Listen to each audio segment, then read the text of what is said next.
right, here we are. And we're talking today about those who are retiring and looking at the multiple different income streams that might be available to them. And creating reliable income in retirement can be complex. There's multiple levers of income, and we want to not just look at the cash flow needs of the household, but how those funds flow to you from a tax efficient perspective, from a diversification, legacy planning. There's a lot of different aspects here. So joining me today is Jeremiah Lee and Randy Barkley, and the three of us together get to work here at Tricord Advisors as certified financial planners, talking to our clients about this often. So let's go ahead and dive in.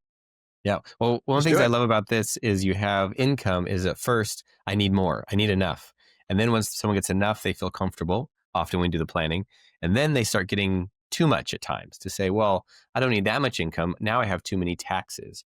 And we see this a lot depending on the nature of their accounts. But for example, someone who has 1 million of all their accounts together are going to have some different concerns and different items than someone who perhaps has 10 million with all their accounts. Both can be structured, both can be planned, but it's a little bit different of where the money's come from. And just as an initial comment, if you had 10 million you're retiring with, and you put that in bonds and income producing assets, you're going to have this taxable income just flowing into you in large buckets. And so there's some better strategies out there than just putting it, say, in bonds. Right. We have clients that come to us with maybe $1 million in their retirement account, 1 to 2 million. And oftentimes their primary question to us is, do I have enough? Can I step into retirement and make sure that I don't run out of money at the end of life? Valid question, one that we all should think about. For our clients that have, roughly 10 million of investable assets, the question is not, do I have enough, but how do I create reliable, tax efficient income as I step into retirement? And again, I think that, when I sit down and talk with a client that has what I consider excess, we work really hard to make sure they're not obligated to anybody. So over time, we take the income they've had while they're working or they're in their business or however it comes to them, and we reduce the debt. My goal, my primary goal for clients is when they step into retirement, whatever age that is, they have no debt. They're not obligated to anybody on their home. They don't have any car loans. They don't have any obligations beyond. And so that's like a teeter-totter. We do it this way. Now, all of a sudden, we're successful and $10 million produces a lot of income. So the question is, what do you do with that? Well, again, I've got some personal thoughts about that, but professionally, we have to ask them, what are your goals? What are your goals? And we try to get tax efficiency there. And a lot of people, frankly, have been so engaged in their business or in their practice, they don't think beyond that. And that's really important to have that conversation. What are your goals? And that's why we encourage to have family meetings. If there's a family, and if everybody's on the same page, let's talk about what's going to happen with this legacy that you're going to provide to your family, right? Yeah. Legacy planning, goals. I'm also going to throw in there lifestyle planning. Some people in retirement plan to move. They plan to take more trips. What type of travel would you like to do? Is it finally the time to do some home renovations? Do you want to become more involved philanthropically? So it would be goals, lifestyle planning. Your cash flow needs in retirement might be drastically different from your needs while you were working. It just really depends on the situation. Yep. I've had a number of clients who come in and their initial thought is, how do we get this account to produce as much income as we can? They've, over the years, they have the sentiment of, a 4% rule, say, I have a certain amount of money. If I could just live off of 4% of that, then that will provide everything I need. And it's not a bad place to start. But when we look at the clients, especially ones that have larger account balances, pretty quickly, we can get past just how do we maximize the income. We start talking about how much income do you need? Because income, ordinary income that comes on your taxes, that's expensive in my mind. You could shift something to dividends, get qualified dividends, you're paying capital gain rates. You could also shift to things like municipal bonds or U.S. treasuries, and they have some tax benefits to them. And so often we're looking not just how do we maximize as much money as we can. We want to say, okay, what are the goals? Where are you headed in life? What do you want to get to in a couple of years? And then what do we need to do to get there along the way? And then that's when we start talking about structuring accounts and getting there. Yeah. So I think it's a robust conversation, I think, when it's done well. And simplistically speaking, when we start with goals, right, that creates kind of our roadmap. Then, from just a real macro perspective, we look at cash flow planning from a bucket scenario. It sounds so simplistic. Bucket number one is your reoccurring household expenses, your immediate needs. That's your savings account. What's your emergency fund? And for every situation, it's a little bit different what they might require or what we might recommend to have in that emergency fund. And then you go into bucket number two. What are your short term investments? We plan to use this in the next 12 to 24 months because we have this major expense coming up, or we're going to purchase a new vehicle, or we're going to go on this trip, right? Well, let's get that money working for you. It doesn't need to just be sitting in your savings account, right? So that's your second bucket. And then your third bucket is your long term investment planning. And so you may be stepping into retirement and still have 30 more years of your life that you're planning for. And for those that have ultra high net worth, they're going to be talking about legacy planning. Their assets are more than likely going to outlive them. And so that's that third bucket where we look at kind of a different investment strategy for those funds. Yep. So Yeah, I good. think one of the key issues for me is, of course, what is their attitude towards their family first, and what's the relationship there? Because that's really critical. And then secondly, where do you feel your obligation is or your desire to help mankind? If you've been blessed with a lot of assets and a lot of income, you've made some really good decisions, and you have surplus. What is that surplus for? And from a personal level, I have a hard time just building wealth. Just building wealth. You die with the most money in the bank. To me, it's just not a reasonable goal for long term. For people who it just happens because they're really good at what they do and their business grows. If you dig deep down into their inner core and ask the really hard questions, the personal questions, I find that people say, money's not the issue. The issue was my job, and I loved what I did, and I got paid really well for it. But that at the end of the day, it's not the most important thing of what I did and why I did it, right? So anyway. Yeah.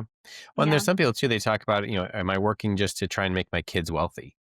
Randy, you've told many clients, like, no one's going to appreciate this money more than you will.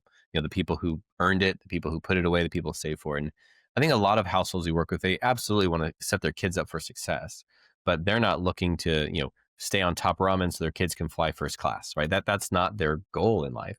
And so a lot of that discussion, I actually heard I heard a new phrase I'd not heard recently. It was called ski parents, and ski T spends parent? for no ski like you're skiing down a hill. Yeah, okay. SKI, but it's spend kids inheritance was the so if they were a ski parent, their goal was to spend the kids inheritance and enjoy it, and run through and leave them with nothing. Yep. Which I'm pretty sure this is the same couple that was previously the Dink couple, dual income, no kids, that were Dual. living their best life. Then they found themselves having a family, and then they find themselves later on in the ski category. Spend yes. kids' inheritance. They're there to enjoy the money that they've earned. Yeah, enjoy. And I think there's an element of that. Like we've had a practical note. We've had a number of parents, clients of ours who have older kids, and they say, our kids, they're young families. They don't have a lot of extra. We don't just want to throw money at them, but we want to help them.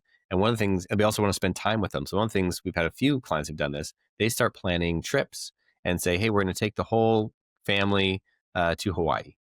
And it's a big, expensive trip, but the grandparent generation chooses to fund it to create that environment, something they knew each of the nuclear families, their kids' families, couldn't afford. And we have to talk through, can the parent generation, can they afford this? Is that what I want to do? We had one that did a big ski trip. They try to do that every other year. And so that there's part of this of, one, making sure you have enough for you, that cash flow planning. And then the second is making sure your money is lining up with your values. And candidly, to say, are you spending on the things that matter to you? Does family matter to you? Does community matter to you? Does having new adventures matter to you? Like making sure that your spending and your plan of how you're investing lines up with what you're trying to accomplish. Yep, I love that. So as we talk about retirement income, right? And we talked a little bit, I use that term levers, right? There's multiple levers as you step into retirement. And most often, as you stop your earned income, you're going to fall into a lower tax bracket in the first few years of retirement. And so trying to subsidize or create similar cash flow for whatever your needs are as you step into retirement is an interesting puzzle to solve for. And we look at things like, do we draw from our taxable brokerage or investment accounts? When do I start drawing from my retirement accounts or qualified monies? When do I draw from a Roth? Or more specifically, is this a good time to contribute to a Roth? That's a really good question. Do I have all of my estate planning documents in order? Even if you previously had an estate plan, are they tuned up? Are they appropriate for this next season of life that you're moving into? Dad, just to connect with what you were talking about in terms of goals and asking them about their family, I think the very next conversation we oftentimes is, are they charitably minded? Do they regularly give to certain organizations, or would they like to start giving to certain organizations? If so, there are structures that we can put in place both for tax beneficial purposes during their life and also to create legacy. Um, Yeah, I like the example that Bill and Melinda Gates set for the world. At one point in time, he was the richest man in the world. And of course, he and Warren Buffett have a very close relationship. And there was really a reach out to the ultra uber wealthy people that have so much money, it's just insane. They can do anything you want to do. And what they reached out to is we have a higher regard and responsibility. And there's nothing religious about what they did, but they just felt like they had a responsibility to mankind and for the wealth that they accumulated. And I think they had a sign on. I don't know exactly how many billionaires have signed on to give their wealth away before they die, or the vast majority of it away. I really like that mentality, because once you get beyond a point where you don't need anymore. You don't need anymore.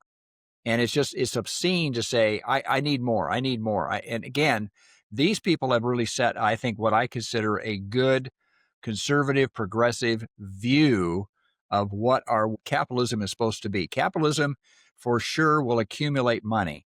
But I think also, instead of increasing the laws like estate taxes and such as that, people voluntarily look at their value system and determine what can they do to help other people. And it's interesting to watch that lay out for what we're doing. mhm, Kind of like Carnegie. mhm, Carnegie, Andrew Carnegie, you historically go back and take a look at his life. He was not the good employer, but his wealth, and we can go throughout our country and see Carnegie libraries.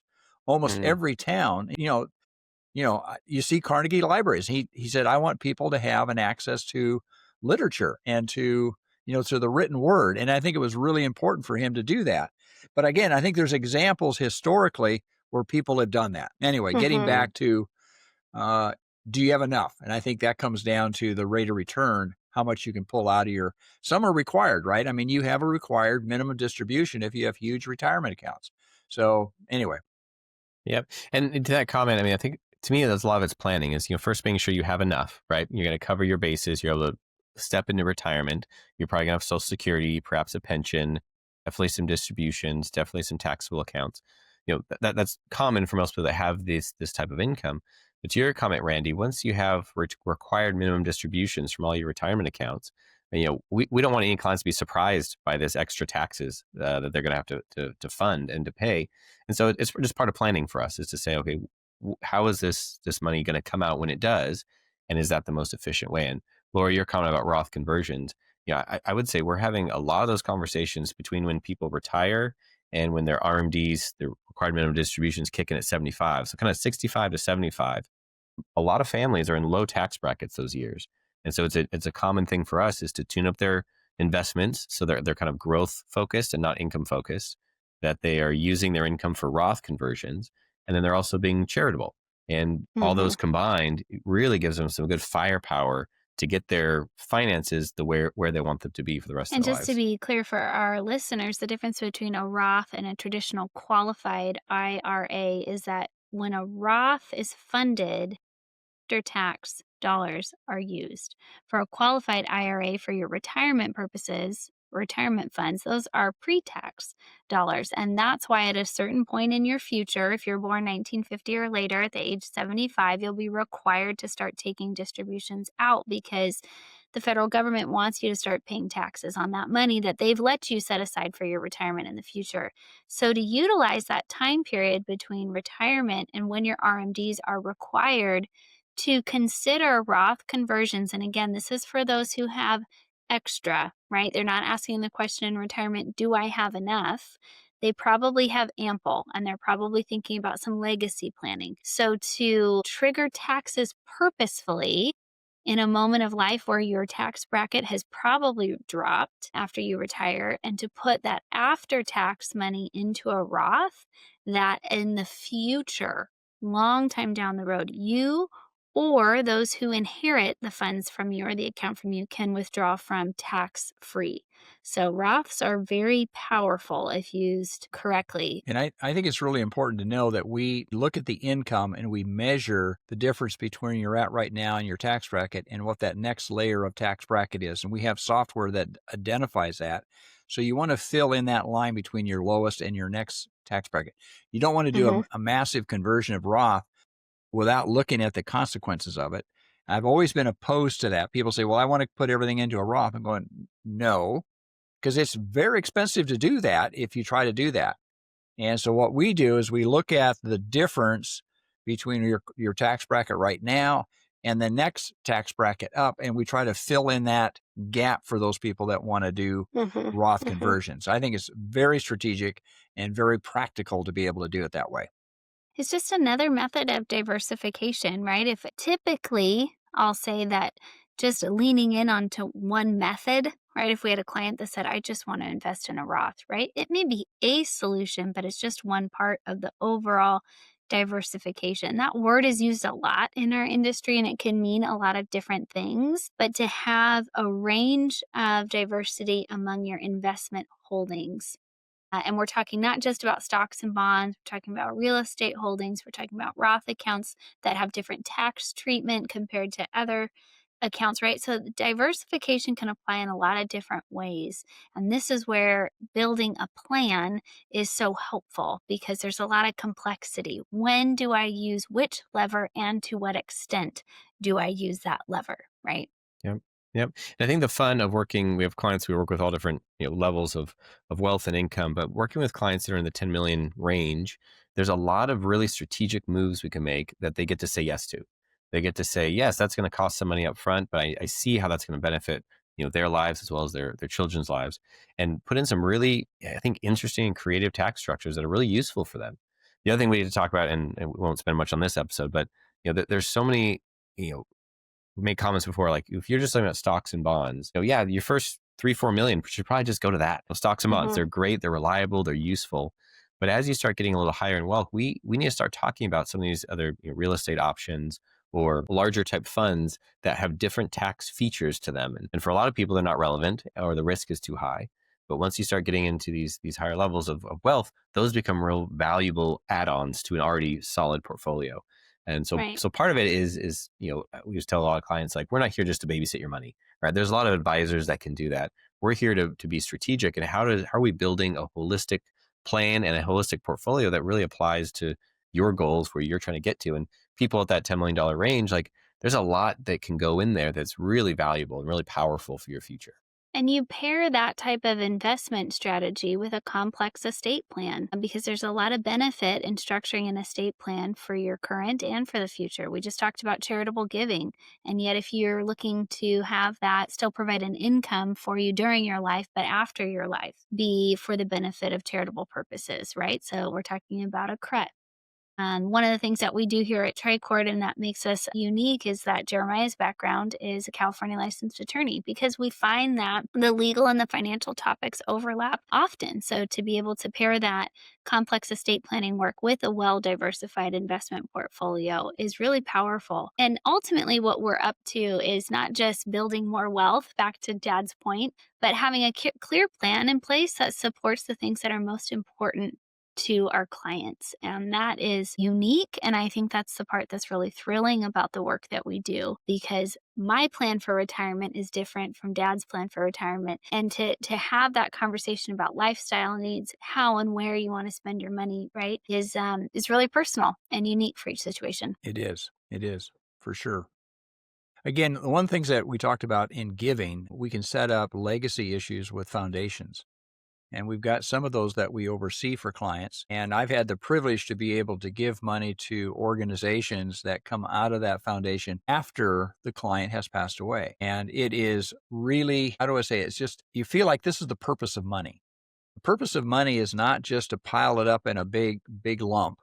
I won't give the reference to that, but I mean, it's to spread it around and to see how much good you can do with it. But you want to be a good farmer in the sense that you just don't throw the seed to the wind and you place it. And there's a great deal of satisfaction to be able to place the money in the most strategic place and to see what benefit it will be for people that really work hard for it and deserve it. You're not trying to enrich people as much as you're trying to give them the opportunity to do good things. And there's just a wide variety of things that you can put money towards. So anyway, with that said, I think what Yeah. Jeremiah has the ability to do is to sit down and not only listen to what your needs are, but also help you structure it. That makes us different than virtually any other wealth management firm in the area. Yeah, I actually do like your illustration that you commonly use, which is that money can look like a pile of manure. And if you let it sit, then it just starts to stink. But if you spread it around, It then actually does some sometimes good. the flowers Yep. grow. Mhm. Yeah, it For can sure. actually do some good. I actually think that's a great illustration. I think it is, right? Use it a lot. All That's right, great. so let's just go over some key takeaways from what we've talked about. Is for those with facing retirement that have high net worth or ultra high net worth, where they're not necessarily asking the question, do I have enough, but what do I do with this, right? So diversity of income streams that match the lifestyle that you're seeking in retirement is critical. That even though you're moving into lower taxes after you get your paycheck, taxes don't retire like you. They're still around, and there's actually still some complex tax planning that's required in retirement. And finally is that the plan will always be dynamic. And especially for the situation where we're working with a couple, the plans you make as a couple in retirement often change when you lose one spouse. And so those are important conversations to have, right? There's going to be other turning points. We didn't expect to have grandkids. We have grandkids. Guess what? We don't want to travel the same way. We just want to go visit our grandkids, right? So there's lots of different pivot points, and this is part of the work that we do. Is our conversation is not one and done. It's dynamic, it's ongoing, because there's all sorts of turning points in life. So That's until great. next week, folks, may you grow in wisdom and knowledge. Thank you for listening. We have a few more things to let you know about before we go. Podcast reviews really help us to serve more people and get this information into the hands of the people who need it. Please leave us a review. Even if it's not 5 stars, we welcome the feedback. And we invite you to let us know what topics you would like to hear more about, or what would benefit the people in your life who you're closest to. We have more resources online. Those resources are designed to help you share this great information easily with people in your life. To access those resources, please visit tricordadvisors.com. Often we hear from clients that they wish they had talked to us sooner. If that's you, we'd be thrilled to see how financial planning can benefit your life. Email us at contact@tricordadvisors.com or simply click on the link in the show notes. This show was produced by Graham Gardner at Model FA. Find out more about how to create a podcast for your financial planning business by visiting modelfa.com. We love creating content that's useful, resourceful, and maybe even a little entertaining. We want to make this mega universe of financial topics and advice applicable and helpful to your life. Remember, at Tricord Advisors, we are your future's best ally.